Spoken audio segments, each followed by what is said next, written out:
Ayan, so mga idol, share ko lang itong ni-repair kong speaker na pinalitan ko ng cone. So, kinonvert ko na siya into fiber cone mga idol. Ayan, so naka-fiber na siya, oh. So, matibay. So, ito po ay speaker ng live na Tsunami D8 Storm 8 1000 watts, no? Ayan na. Ayan, so isi-share ko lang sa inyo kung paano ko siya i-convert sa carbon, sa fiber carbon. So pag nag-convert kayo nito ng ganitong speaker mga idol, mas mabuti na dalhin ninyo sa pinabibilhan ninyo ng cone dahil mahirap kasi yung ano lang, hindi natin madala yung ano nito, buong speaker, or kumbaga wala tayong dalang sample kasi mahirap maghanap ng mga replacement na speaker cone. Although na sa size, maraming size, pero yung lalim ng cone, yun po yung pinakamahirap hanapin. Okay, so sa case nitong Storm 8 ng live na Tsunami, so wala tayong mahanap na replacement na kanyang original cone.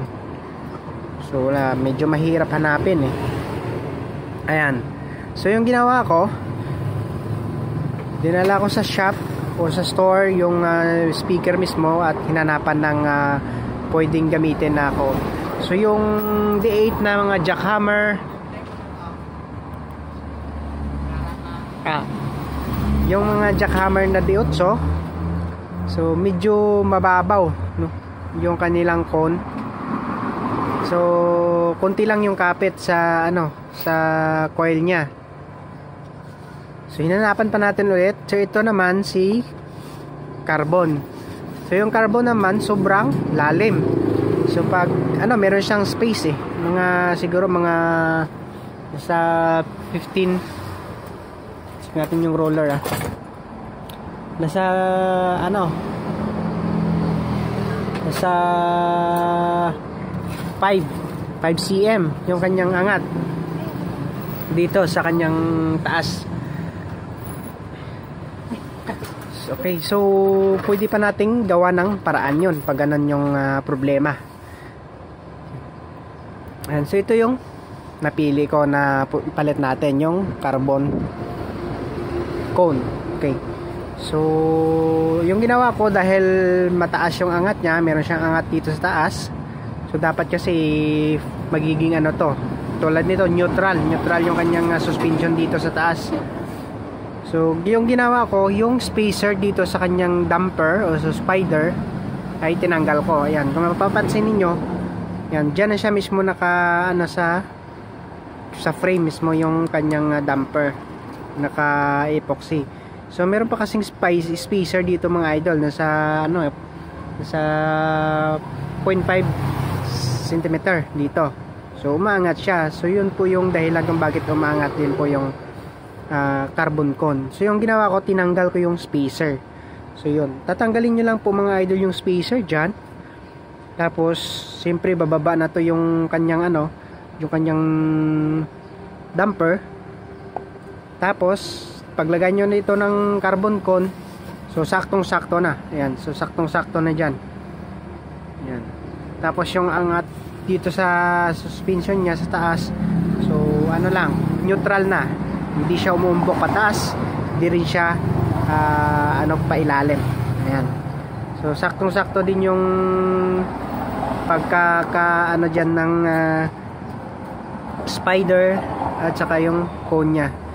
Tapos ingat lang din kayo mga idol sa mga carbon na ano, na cone pag naglagay kayo ng pigtail. So hindi siya dapat sasayad dyan sa carbon cone. Bakit? Dahil pag sumaya dyan, so magiging magsushort yung terminal ninyo. So meron kasing continuity itong carbon cone. So bawal mag-short yung pigtail sa cone. Ayan, so nilagyan ko ng insulator. Ayan, o. Ayan, so lagyan nyo lang ng insulator. Tapos dyan na kayo mag-solder. Huwag nyo nang ibutas dito sa cone kasi magkakaroon ng shorted nyan. Ayan, so tsaka nyo i-epoxy. So matibay na yan. Okay, so yung kagandahan dito sa cone na to ay matibay. So kahit ilang repair pa, so pwede pa ninyong magamit. So dahil naka-carbon siya. Tapos dito sa aging, so dahil bago siya, yung may bibigay ko naman na tips dito mga idol, ano kasi ito yung suspension niya parang mayroong mga maliliit na butas. So pag di nilagay nyo yan direct sa box, parang yung sub ninyo ay hindi maganda, o parang wala kang sub na mararamdaman. So dahil yung kanyang suspension ay singaw. Ito. So yung magiging tips ko lang dyan sa inyo mga idol ay lagyan nyo na lang ng white glue. Yung white glue na pinapandikit natin sa band paper, so yun lang po yung lalagay niyo dito. Kuha lang kayo ng toothbrush, tapos lagyan ng glue dito. So papalibot yan paikot yan, paikot, para walang singaw, para maganda yung tunog ng stud ninyo. Ayan. So original coil pa rin po yung nilagay natin dito mga idol. Ayan. So wala pa namang tama wala pa namang bahid ng tama yung kanyang coil. So kaya binalik na rin natin yan. So nasa siguro to 3 inches yung kanyang laki ng speaker coil mga idol. Ayan. So ayan. So hindi naman mahirap pag nag-convert kayo ng mga speaker phone. So paano na lang talaga, paraan na lang talaga mga idol.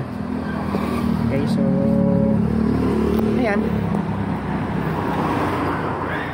So pwede naman carbon con. Yung lang disadvantage, syempre may kamahalan ng konti itong